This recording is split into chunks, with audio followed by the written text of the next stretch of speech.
So this is Shapiro on the Israel-Hamas war, it's ongoing situation. Sickened by the stories and videos emerging from the attack. I've also been stunned by the moral cowardice of those who celebrated terror as resistance and brutality as politics. I've called out the people who've conflated the progressive one. terror attack with a geopolitical debate, and I've spoken to fair-minded people on both sides of that debate. I've done all this as a journalist and a human being, but with no personal skin in the game. My guest tonight, on the other hand, is one of the most prominent and influential Jewish commentators on the planet. Ben Shapiro has been visibly moved and enraged by the tragedies unfolding in Israel, and the world has paid attention to his analysis. And tonight I'm giving the show to him as we tackle all the big questions that have come out of this. What is a proportionate response to terrorism? Should the United States be more involved? How do we move forward if everyone involved sees the other side as an oppressor or a savage? And Daily Wire's Ben Shapiro joins me now. Ben, great to have you on the program. I wish it was under different circumstances. I want to ask you, first of all, where were you when you first heard about these attacks?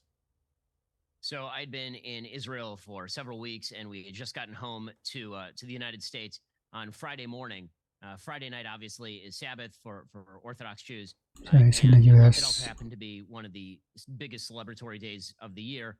Shmini Atzeret Simchat Torah was a 2-day, what we call a Yom Tov, which means no electricity. Really, you can't use your phone, you can't use your computer. My security team showed up at synagogue on Saturday morning and started informing me of what had happened. And then news was kind of bleeding throughout the day. There were various sources, maids who were leaving TVs on, for example, or my security team informing me throughout the weekend of what exactly was happening because of the serious security concerns that arise for Jews all over the planet when there's mass terror attack in Israel or anywhere else. And so we were finding out in a lagged time what exactly was happening. Obviously, we couldn't watch the videos. We couldn't see exactly what was happening until it came back online on Sunday night, and we're hit with the news that at that point, 700 Jews have been murdered today. That number has been totaled at well over 1,200 Jews have been murdered in Israel. We started to see all of the pictures on our TVs. I obviously, because I'm in touch with a lot of people on the ground, first responders, people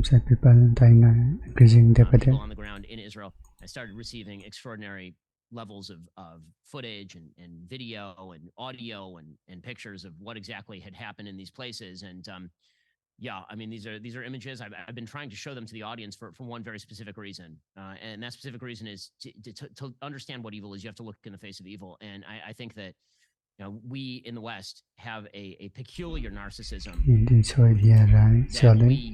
Everyone thinks like we do, that we value children in a certain way. And so everyone values children in a certain way.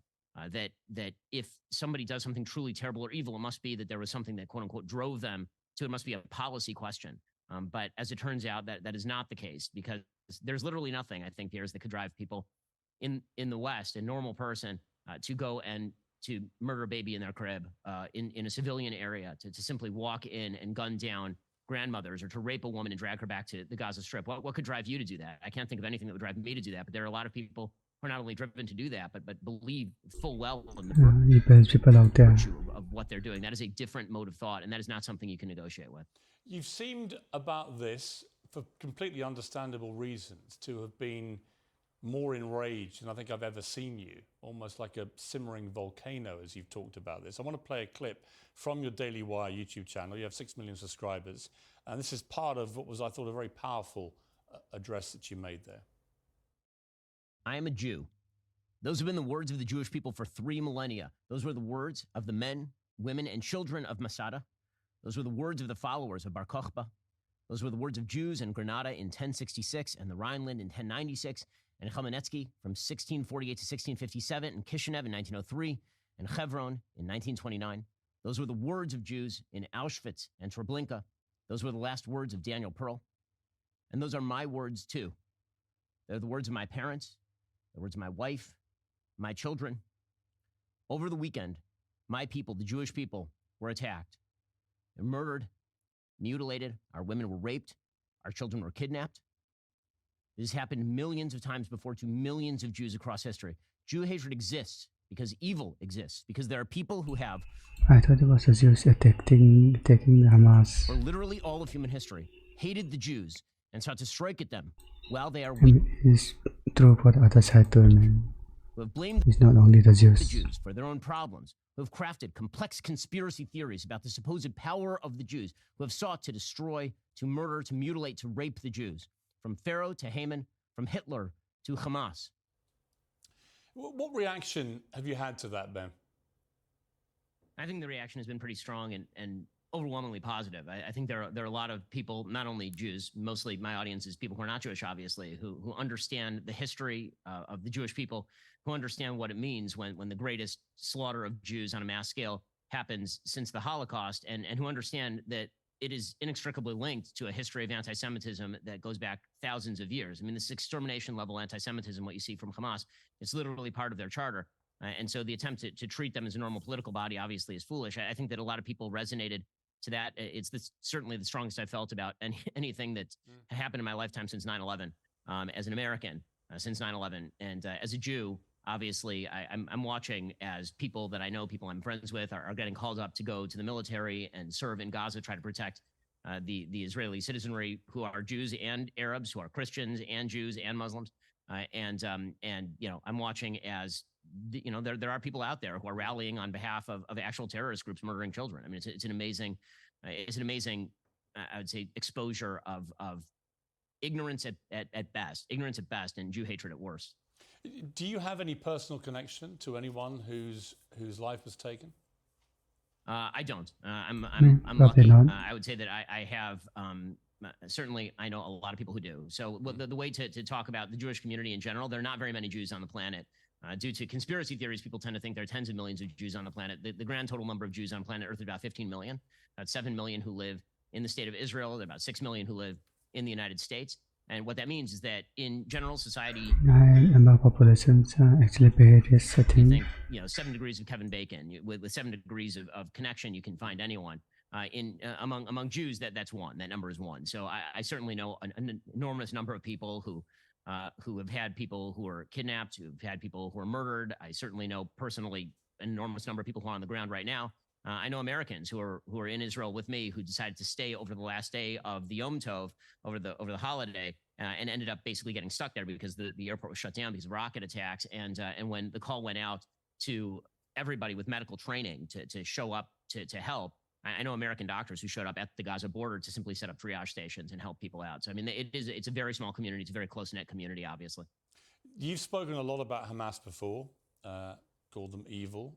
You did a second video called Make God Avenge Their Blood, in which you said that Hamas, in some ways, they are worse than Nazis, which some viewed as a very provocative statement. Why did you say that about them? probably The Nazis, I mean, here's a phrase I'll never use again, at least the Nazis. So at least the Nazis attempted to hide their crimes. So the Nazis obviously mechanized death. They had Einsatzgruppen units that drove up to Jewish villages and would mow people down. And then they would bury them, and then they would try to hide the crimes. And it took the Nuremberg team years to undig all of that material.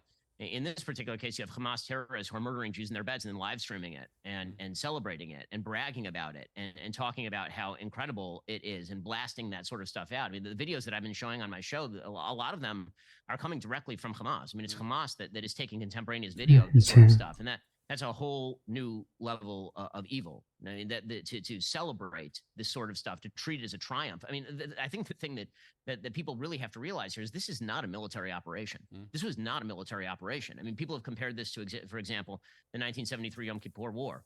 That was an awful moment in Israel's history when it was taken by surprise by the combined Arab armies around it. But that was a military operation with a military objective, which was to seize territory. This is not a military operation with a military objective. This was an operation directed specifically at civilians. And when we see death in Gaza, which we're going to see, and the images are going to be horrifying and terrible, it is important to understand that the reason that is happening is not just because Hamas crossed the border and murdered a bunch of civilians in their beds, but also because Hamas literally hides its weaponry behind civilians. Israel is currently right now sending out messages to Gazan civilians, telling them to get out of particular areas. And Hamas is sending out full-scale messages, telling people to ignore those messages and to stay where they are. Now, Hamas there's a reason why their headquarters were for years located underneath a hospital. I mean, it's what they understand that the West, again, has a peculiar narcissism where we think we would never put our military our military hardware below a hospital, that'd be insane. And so if Israel blows up a hospital, it must be that Israel's doing that because they're targeting civilians. Hamas knows that.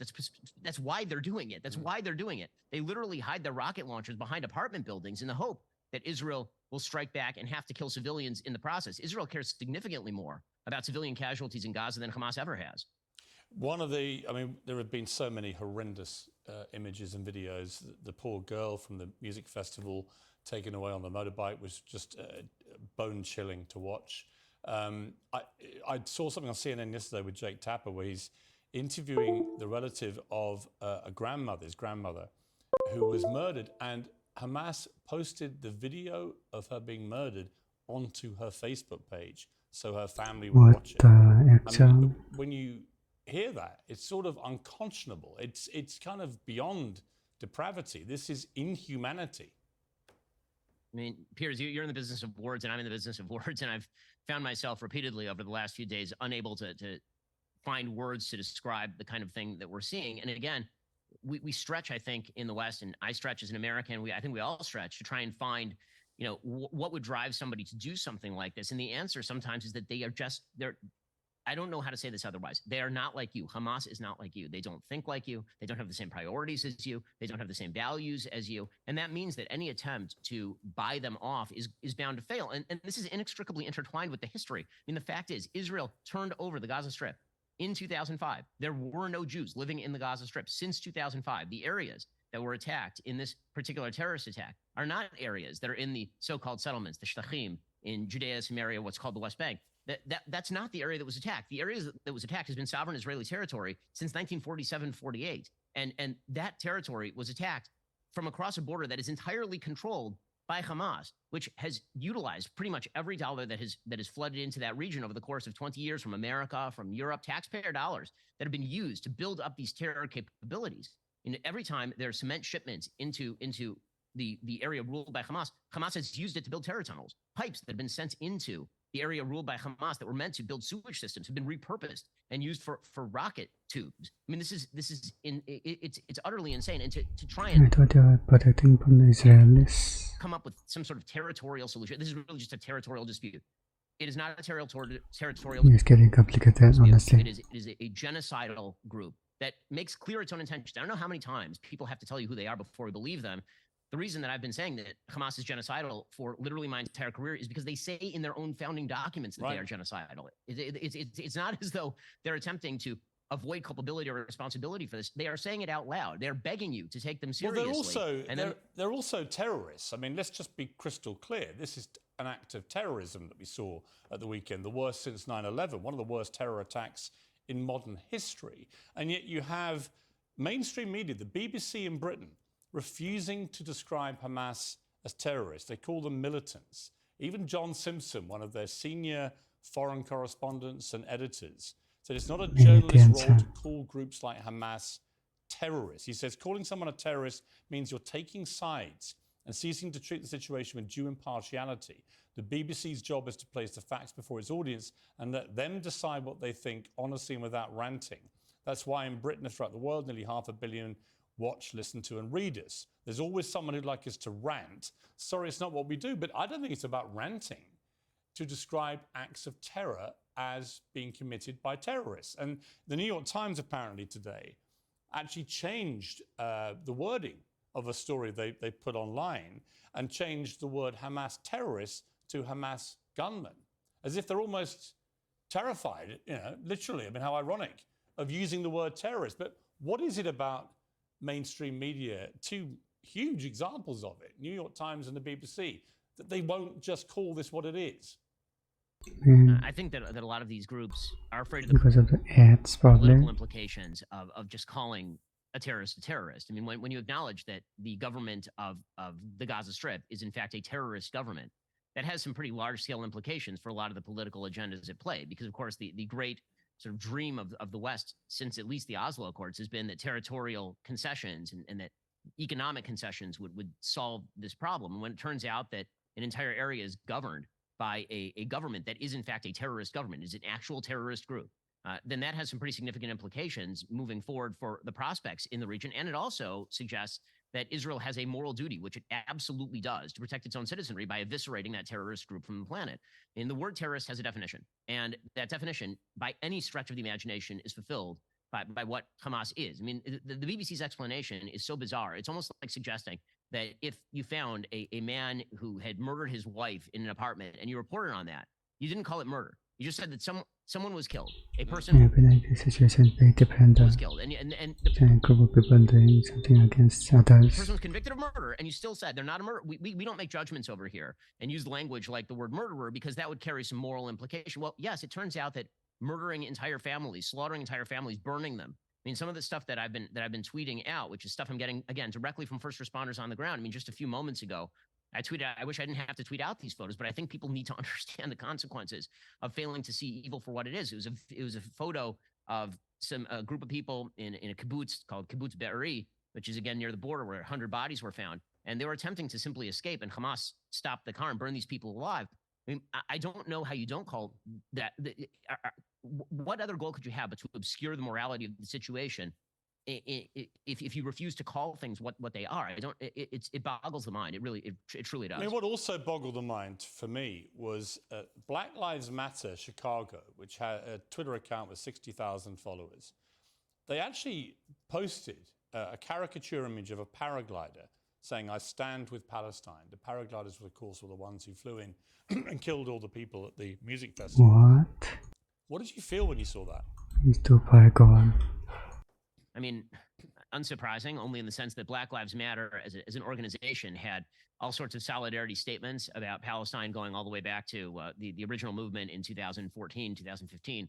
But seeing them actively take up the imagery of an actual terrorist attack, that's what that is. Palestinians are not famous for their hang gliding. And the only reason why that is the image is because literal terrorists use paragliders in order to murder civilians at an electronic dance music festival, by the way, attended mostly by people of the political left. I mean, those are not right-wing Israelis who are dancing at an EDM festival on a Saturday. That's not the way that works. It's only astonishing in either the moral blindness or the anti-Semitism. And at a certain point, the moral blindness becomes the anti-Semitism, because when you are celebrating active Jew murder and you are saying that that's solidarity, that's a pretty incredible thing. I'd also like to point out here that the argument in favor of Palestinian self-determination did not need to be threatened by any of these people. All they could have said is, Hamas does not represent Palestinians. This does not have any implications for Palestinian self-determination.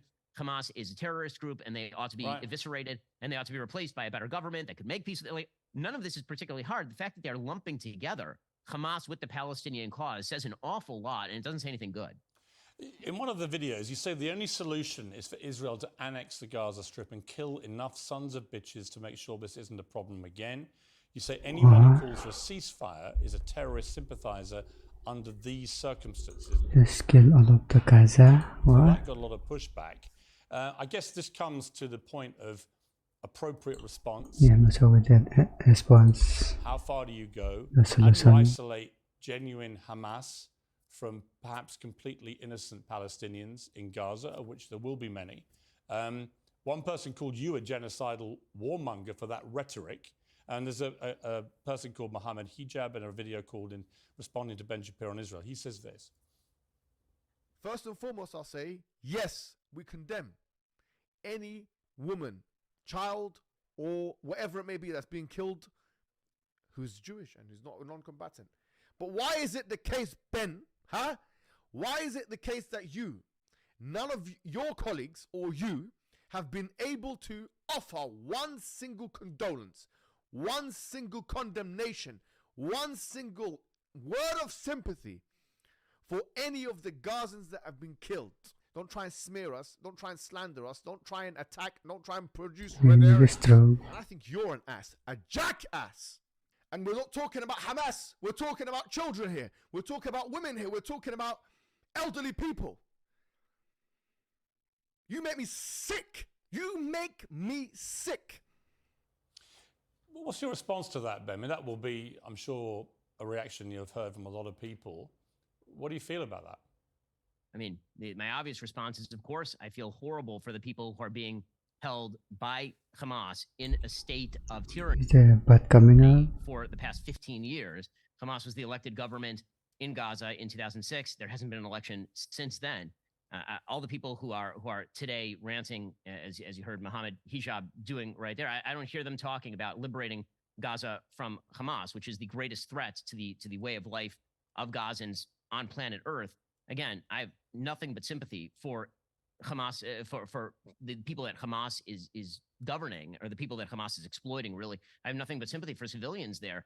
Israel has to defend itself. I don't understand exactly what the expectation would be here. Is the expectation that because Hamas uses human shields, that Israel therefore has to go home and wait to have its people murdered again?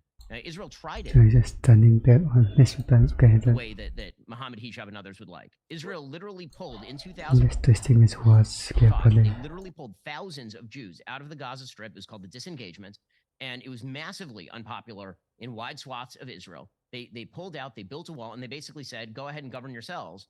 And this is the result of that. You think Israel? You think anyone in Israel? No one in Israel wants to reoccupy the Gaza Strip. No one. That's why Israel has been studiously avoiding reoccupying the Gaza Strip since 2006, despite the fact that they have been living underground in large parts of Israel for weeks at a time because of rocket attacks that have been fired on a regular basis from the Gaza Strip into major cities. But let me ask you this, Ben. Ashkelon.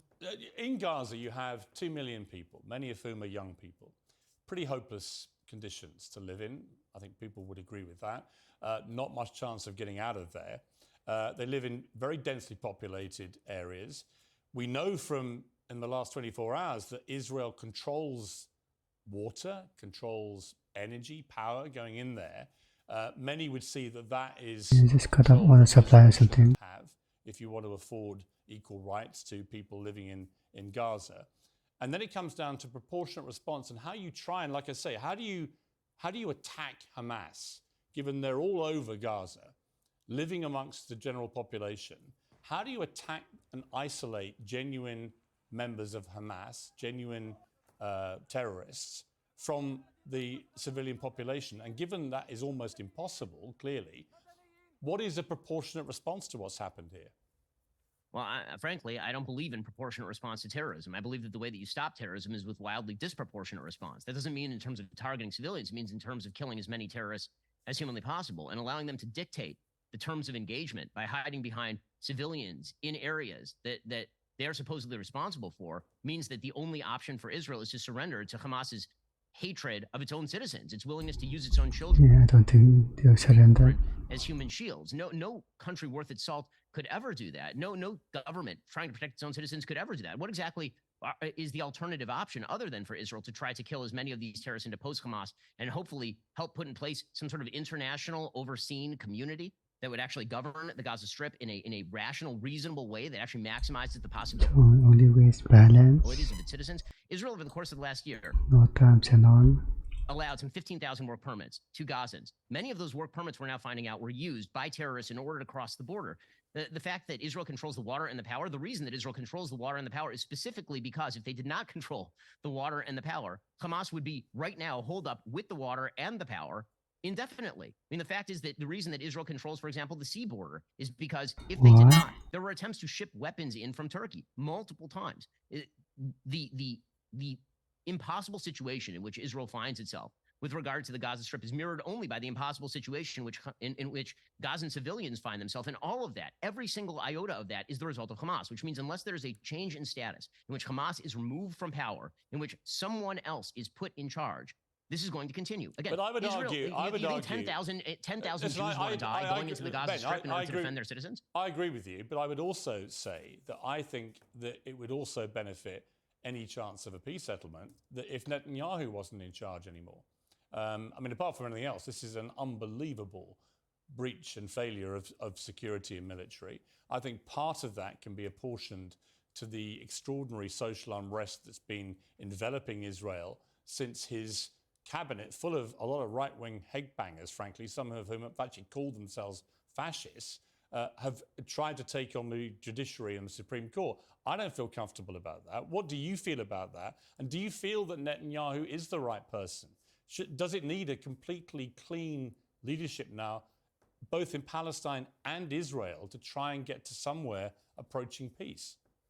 The democratically elected government of Israel has not had a change in policy, despite the fact that until very recently, Netanyahu was not the prime minister of Israel. It was a joint government run by Naftali Bennett as well as by Yair Lapid, who's a member of the hard left who dramatically opposes Benjamin Netanyahu today. They formed a unity government between Benny Gantz, who's a member of the center left, and Benjamin Netanyahu, who's a member of the center right, Likud party in Israel. This is not, when it comes to foreign policy, the reality is that since the rejection of any peace deal by Mahmoud Abbas in 2009, when Ehud Olmert was the prime minister of Israel, there's been very little disagreement between any of the parties with regard to foreign policy because they do not have a peace partner. The Oslo process was killed by the Palestinians, and it was killed by the Palestinians when they rejected multiple peace offerings by Ehud Barak, by Ariel Sharon, by Ehud Olmert, over and over and over again, by Yitzhak Rabin, by Shimon Peres. Benjamin Netanyahu himself, in the Wye River Accords of 1998, handed over significant portions of the West Bank to the Palestinians. So you can say that Netanyahu's a problem. That's fine. But the reality I was is really that asking you whether I was asking you whether you feel he is a problem, that actually all the division that's been caused by his attempt to Why is he going back to 20, 30 years ago and talk about today? usurp the power of the Supreme Court, as many people see it, all that division in Israel has actually diminished his authority, and that it's come at a time when you really need somebody with real authority. Well, I mean, I don't think that right now that's really the question, considering, again, it's a unity government, and I'm talking to everybody in Israel, and all of those divisions heal up in a moment when your children are being slaughtered at the border, as it turns out. So, all of the judicial reform conversation is a separate conversation. We can critique how fast they went in terms of this coalition. They went too fast. They scaled it back. There were serious divisions in Israeli society about what kind of power the judiciary ought to have. There are many people on both sides, actually, who believe the judiciary had too much power. There are a lot of people on both sides who believe the government went too fast on that. Internal political divisions have become completely irrelevant here. If Netanyahu were replaced tomorrow by Benny Gantz, which is what a lot of Israelis would hope for, if that were to happen literally tomorrow, nothing would change. Nothing would change. And the reason nothing would change is because, again, this is an issue. This particular issue is about Hamas. This has nothing to do with the constituency of the Israeli government. You could find the most left-wing person in Israeli politics right now, which would be Yair Lapid. You could put him back in the prime minister's seat, and he would be forced with exactly the same decisions that Netanyahu is faced with right now. How do you see it? Take me forward 20 years. In a dream scenario, how does the region look? In a dream scenario, economic development, which I think is what the Abraham Accords were about and what the burgeoning Saudi peace deal was about. And by the way, the burgeoning Saudi peace deal is the reason that Hamas did this at the behest of Iran. They were afraid of a regional realignment that would create a Sunni Jewish alliance, right, oriented largely against the Shia power of Iran, which is spread through Lebanon, Syria, and now down into Hamasistan. The economic development is the only way to move forward for the region. That was the premise of the Abraham Accords. Again, it was the premise of the nascent Saudi peace deal. Israel would love to do that with the Palestinian Authority. They would love to do that with anyone governing the Palestinians, to provide better economic conditions. I mean, one of the great ironies of all this is that 20% of Israel's population is Arab. The Arabs in Israel earn a far better income. They have far better GDP per capita than Arabs who are living under the Palestinian Authority or under the Gaza or under Hamas. And when you take polls of Israeli Arabs, many of whom are not particularly fond of the state of Israel, almost zero of them wish to actually relocate to any of these areas because economic development is economic development. The way out of this is that, but in order for that to happen, the people on the other side of the table have to actually agree that economic development is a worthwhile thing, is an end goal. And this goes back to the original point that I was making, is that we in the West, we believe that economic development worthwhile, that what we are all seeking is the same sort of peaceful, decent life where we leave each other alone and get to live our lives. I think that we all agree on that. But there's a group of people who absolutely do not agree with that, and they don't care about the level of economic development. They would rather live. I mean, Hamas would rather that its own citizens live in poverty and penury and orient themselves against the extermination of the Jews than that economic development even be allowed to take place. I mean, do you I know everyone in the Israeli I don't think Hamas would like to live in poverty. I promise you, everyone in the Israeli government, right to left, would love nothing better than economic development of the people surrounding them so they don't have to send their sons and daughters to go fight and die in Gaza. Do you believe in the concept of a two-state solution? I mean, if there were a party on the other side to negotiate with, and if the possibility of a two-state solution was real, sure. I mean, but the question is how realistic it is. So it's not real, you're saying? Is that negotiations cannot be the cure-all. You have to have a partner on the other side of the table. The entire premise of the Oslo Accords is that you could take an actual terrorist by the name of Yasser Arafat. You could negotiate with him. You can make a deal with him, and this would magically cure the situation. Well, a deal is not capable of being cut with literally anyone. That's not the way any of this works. So in order for there to be any sort of long-term peace, including a Palestinian state, there would have to be a complete difference in leadership in these areas, and that would actually require Palestinian moderates to take the floor. The Palestinian Authority is not a moderate group. Islamic Jihad is a terrorist group. Hamas is a terrorist group. And until that changes, nothing's going to change. And by the way, there is the possibility of that change. If you had told me 10 years ago that there would be Saudi-Israeli normalization on the table, I would have laughed in your face. If you told me that Israel would have been able to cut peace deals with the UAE and with Morocco, I would have scoffed. And I think everyone would have scoffed. So there is that possibility. But again, you cannot make peace with a side that wants to murder you. That is not a possibility. Well, on that point, all I would say to that is I'm an Irish Catholic, and we had the troubles. Israel did the same thing. Different circumstances. I'm not going to try and equate the two. But there you had people on both sides trying to kill each other. You had the IRA trying to kill civilians indiscriminately to make their political points. And in the end, a peace deal was achieved, but it was achieved by people sitting down opposite people they knew had been killing civilians and killing people on their side. You even had the Queen meeting Martin McGuinness and Jerry Adams, who were the, in McGuinness's case, the former chief of staff of the IRA. He ordered some of the most appalling atrocities. The Queen, one of her own relatives, was blown to pieces, Lord Mountbatten, by the IRA, but she still met with them. I was actually at number 10 Downing Street when Tony Blair met McGuinness and Adams on the steps for the first time in 70 years as the members of Sinn Féin and shook their hands. I was next in to see him in his office, and it was an extraordinary moment to watch. And it was a moment many people thought would never happen. Do you see any parallel there in terms of what could be achieved with Israel and Palestine? Only if the leadership changes. Only if the leadership changes on the Palestinian side. That is the only way that happens. And again, the difference here is that the IRA had territorial ambitions. Hamas does not have territorial ambitions. They have genocidal ambitions. The Palestinian Authority has been offered multiple deals over multiple decades, and they've rejected, without counteroffers, virtually every deal they've ever been offered. Islamic Jihad is a terrorist group. Again, if the IRA was dedicated to Maybe the deal is not that good. complete slaughter and eradication of every non-Irish Britisher in the UK, that would be the equivalent of Hamas. And that would not be a negotiating position because, again, could there be successful negotiations? It depends on the partner. Right. I mean, the example that you're using is the best example of sides that are incredibly far apart coming together. But here we are talking about one side that, simple premise, if Israel put down all of its guns tomorrow, every Jew in the region would be slaughtered. If Hamas put down all of its guns tomorrow, Israel would leave the Gaza Strip alone. It is that simple. Let me ask you, you got into a Twitter spat with Andrew Tate. Interesting. He's a converted Muslim. He'd been doing a lot of supportive tweets for the Palestinians. And he tweeted at you at one stage, Mr. Tough Guy, let me assure you, as someone who's done his own fighting as opposed to excitedly encouraging others to do it for him while sitting at home on a comfy chair, peace is always worth a conversation. What was that spat about? Why did you engage with him? What do you feel about that? Well, what I feel about that is that he was tweeting that immediately, like as terrorists were still running around in southern Israel. That was on October 10th. And he was still tweeting while the bodies were fresh and warm in the streets. Peace is that you cannot make peace with people who murder your children and burn their bodies. You can't do that. I mean, this rush to Israel, the murder happens and you immediately say, He's mostly loading a bit and then okay, well, guys, now truce, now ceasefire. That is not, no state worth its salt, no government on earth would allow this kind of insanity. No government on earth. And no government on earth would listen to nonsense about how you immediately have to seek peace with a group that seeks your direct extermination. I can't emphasize enough. Israel turned over the Gaza Strip to Gazans in 2005. Hamas has governed the area since 2006. The year is currently 2023. Israel has endured round after round of rocket fire on its major cities for literally almost 20 years. And now the idea is the minute that Gazan terrorists rush through the border and murder people in their beds, that's the time for a peace conversation?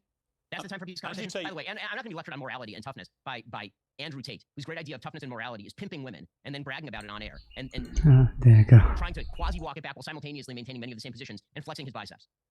I mean, he's got a huge following, as you know, especially online. Is it dangerous? Is it reckless that he's able to tweet from house arrest still, of course, in Romania, that he can tweet on something like this and have the kind of influence that he has? Listen, everyone should be able to tweet whatever it is that they want. I'm all for an open discourse, even with people who I think are dead wrong on a lot of these issues. But Andrew Tate is dead wrong on a lot of these issues, and the particularly ridiculous posturing about being you're very tough when you want people to make peace with terrorists who just murder their children. Very, very tough. You mentioned Iran earlier. President Biden yesterday came out, 10-minute speech, sounded very tough and very supportive of Israel, but never once mentioned Iran. Was that a failure by him, or are they waiting to establish concrete evidence of Iran's involvement? So I think there's a good reason he could have done that and a bad reason that he could have done that. And the bad reason is pretty obvious, which is that the United States has unfrozen $6 billion in assets to flood into Iran in return for hostages. That money is fungible, and there's every possibility that money flowing into Iran since the weakening of sanctions has contributed to Iran's spread of terror. That is not only a possibility, that's a probability, and everyone knows it. So if you avoid mentioning Iran, then presumably it avoids blowback. That is the bad reason. The good reason might be that the United States wants to take down the temperature in the region. So right now, geopolitically, this is a contained conflict. This is Israel versus Hamas in the Gaza Strip, and everyone of good heart on every side should hope that it remains that way. If Hezbollah, which is on Israel's northern border and is an Iranian clients. Hezbollah is a massive and significantly more powerful than Hamas terrorist group that exists and has say in the government of Lebanon. Again, Israel's surrounded on a lot of sides by terrorist groups that masquerade as government. Hezbollah has about 150,000 much more sophisticated rockets than Hamas pointed at northern Israel. Everyone understands that if Hezbollah, which would only do this at the behest of Iran, if Hezbollah were to get in, Israel would then be stretched militarily to the point where they would not have any choice but to go full force. And what that means is that all of the talk right now about the supposed disproportionate force that Israel is using in the Gaza Strip, talk with which I wildly disagree, that will all go out the window, because once you are stretched to the point of extermination, all bets are off, and the Israeli Air Force will have to be unleashed on the southern border of Lebanon. At that point, you'd have to imagine that Bashar al-Assad in Syria starts to get active, Iran starts to get active. So one of the things that the possible good reason why he didn't mention Iran is because he's attempting to keep Iran out of the war. That basically the idea would be, he did say in the speech that any other group that wants to get in, don't. America, to its great credit, to our great credit, we've stationed a battle carrier, an aircraft carrier outside of Lebanon in the Mediterranean, and basically said to Hezbollah that they should not get in. That is in fact the best available move. So again, there's a very plausible bad reason why he didn't mention Iran, which is to avoid the blowback from his own idiotic Iran policy. And there's a possible good reason, which is that he's attempting to avoid the broadening of the conflict. Donald Trump says, as he's wont to do with these crises, that it would never have happened if he was president. Do you think that may have some truth? I think there's some truth to that, for sure. I think Okay, that Iran has seen weakness. Iran saw an opportunity to prevent the Saudis from coming into the Abraham Accords, and they thought that they could push where they saw much. I mean, the withdrawal from Afghanistan he was glazing the Trump. made America look weak. The continuous dealings between the United States and Iran, despite Iran's openly genocidal intentions with regard to Israel, has made America look weak. The fact that Robert Malley, who was one of the chief negotiators for the United States, was apparently co-opted by Iranian intelligence groups, makes the Americans look particularly weak. And so appearances of weakness in the Middle East matter an awful lot. It is not politics in Western states, where we try to negotiate, we try to have discussions. That is not how politics works in the Middle East. It is a place where strength is really the only point of the realm. There is a theory that Hamas have done this spectacularly awful act of terrorism deliberately on a scale that would goad Israel into overreacting and spark a much wider war. I mean, I think that there's probably truth to that. I think that Hamas, I think that's what Iran wants. I'm not sure that Hamas wanted that. I think Hamas doesn't want to be wiped off the earth, which they probably will be and ought to be. But I think that Iran's hope was that Israel would have to go in incredibly strong into the Gaza Strip, and this would provide internal pressure in Saudi Arabia to prevent them from forming an alliance brokered by the Americans with the Israelis. I think that's probably the geopolitical reason for that. With that said, that does not mean that Israel has any other choice. Again, if suddenly 1,500 terrorists flooded into Great Britain and proceeded to murder 15 to 20,000 people, because again, Israel's a tiny, tiny country, it has 9 million people. If those numbers were made proportionate, if tens of thousands of people were slaughtered in Britain by a group of terrorists, I doubt that there'd be a lot of British citizens who are sitting around worrying about proportionality or worrying about the geopolitical consequences of protecting their own citizenry. There is an interesting contradiction, I would argue, that a lot of conservatives in America, a lot of Republicans, have, including a number of presidential candidates, from Ron DeSantis to Trump and others, they have signaled that they would want to severely curtail, if not stop altogether, support for Ukraine. And yet Ukraine was invaded by Russia. A lot of people slaughtered, continue to be slaughtered. Is there not a contradiction there? That these Republicans would be full square behind Israel when it happens to them, but not full square behind Ukraine? I mean, yes, there's a contradiction. It depends on sort of what is being said about Ukraine, and it runs the gamut. And some of the candidates that you've talked about have talked about ending aid completely to Ukraine. Some have talked about continuing aid to Ukraine and pursuing some sort of a deal with the Russians that allows them to keep part of the Donbass and Crimea, which I think is a completely different story and is an actual off-ramp. But yes, anybody who is sympathetic to Russia in the Russia-Ukraine conflict and then is sympathetic to Israel in this current conflict, that is a bizarre position to take. And again, I think they're serious. America's a sovereign country. It has its own concerns. They're not Israel's concerns, and it has its own concerns. They're not Ukraine's concerns, and those don't always line up. But when it comes to a possible contradiction between a completely isolationist position on Ukraine and an interventionist position or supportive position on Israel, of course, those things could clearly be in conflict. In my own position, by the way, for what it's worth, since as you know, Piers, I do this for a living, my own position on Ukraine has been that the United States should continue to supply Ukraine with the support necessary in order to preserve its government and preserve its territory. And meanwhile, there need to be serious talks about what exactly an off-ramp looks like in Ukraine, because virtually no one has spelled out exactly what that looks like, and virtually no one believes at this point the Ukraine is going to be able to completely take back both the Donbass and the Crimea region. That is not it's very complicated. I mean, having been to Ukraine and interviewed President Zelensky, met a lot of people there, and that was quite a while ago. There was an unbelievably steely resolve, and I would say the same resolve that Israel has about ceding any land now to the Palestinians. It's like they just don't want to give an inch of land away to the Russians. That was to a man and woman that I met out there. An enormous amount of sympathy for that position. Again, that position does not necessarily dictate American policy any more than Israel's position with regard to, say, the so-called occupied territories. I mean, Russians literally invading the Ukraine, so the situation is a little bit different. Territories should necessarily dictate America's position on that. There are realistic consequences and concerns to be had on foreign policy. But if the point that you're making is that lack of moral support in an invasion of a sovereign country by Russia is in contradiction with moral support for Israel in this, I would say, I mean, there's certainly inconsistency there. I mean, the other inconsistency and contradiction, it seems to me, is the reaction of the world when George Floyd was murdered, which was a despicable killing. And the police officer concerned is now serving a life sentence, quite rightly. But that sparked enormous global protests over America, over the UK, everywhere, with people marching in protest at what they perceive to be a racist murder of one person. And yet the reaction within hours of what happened here, where, as we knew at the time, nearly 1,000 people in Israel had been murdered, some in the most utterly horrific circumstances. The reaction was that, yes, there were big protests again, but they weren't really protests, they were marches of celebration. In America, in the UK, they marched down my local high street, celebrating what had happened. Pro-Palestinian marches. 这是属于 I found that extraordinary. Jew hatred is a very real thing. It's a very real thing. And we've obscured it with a lot of talk about Zionism and anti-Zionism, and we've obscured it with a lot of talk about geopolitics and context. But in the end, Jew hatred is quite real. And when you see crowds in Sydney chanting, gas the Jews, not free the occupied territories, not make a peace deal, gas the Jews. 我现在 I'm not sure what we're supposed to read into that other than people mean what they say when they say gas the Jews. Yeah, I mean, and that's exactly what they mean. I mean, this is Nazi language. I mean, but as you say, the difference between this and the Nazis tried to keep this secret, whereas this is all in plain sight. I mean, the idea of people doing this in cities like Sydney and London and New York, it's actually terrifying. And I say that again, I'm an Irish Catholic, I'm not Jewish. I feel terrified for Jewish people. Like you say, there's only 15 million Jewish people in the world. It must be, when this kind of thing happens in such an indiscriminate manner, it must be genuinely terrifying for people. For sure. And obviously, when you see marches of support, the question is always asked, how could the Holocaust have happened? The answer is this way, when people are actively in favor of Jews being murdered simply for being Jews. And again, it's easy. People have an amazing ability to justify whatever it is that they're thinking or feeling at a given time. But if you can find a way to justify yourself out of the murder of babies in their cribs, I have a hard time figuring that it's anything other than Jew hatred. And so, if, as a Jew, as a person who, is very strongly Jewish, I'm very active in my Jewish community, a person with 4 kids and a wife and parents and sisters and all of this, obviously Jews feel like they are at risk everywhere because of this sort of activity. And I will say there's an amazing double standard when it comes to anti-Semitism and it's treated in the media. The way that it seems to work in the media these days is if somebody politically says something about George Soros, then they will be labeled a Nazi. And if somebody actually says I'm a Nazi, then they will say, well, there's probably some sort of justification for territorial disputes. Yeah. I want to end, Ben, on one positive note, and it's a montage we have of support for the Jewish people and for Israel. Take a look.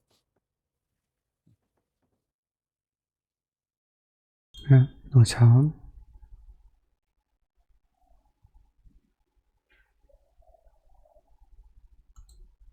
So, Ben, that last image was of the Brandenburg Gate, which, of course, we saw back in the 30s with Nazi swastikas all over it, and today the Israel flag is emblazoned across it proudly and supportively. I mean, amid all the Jew hating, and you're right, that's what it is, there's also been an amazing outpouring of support.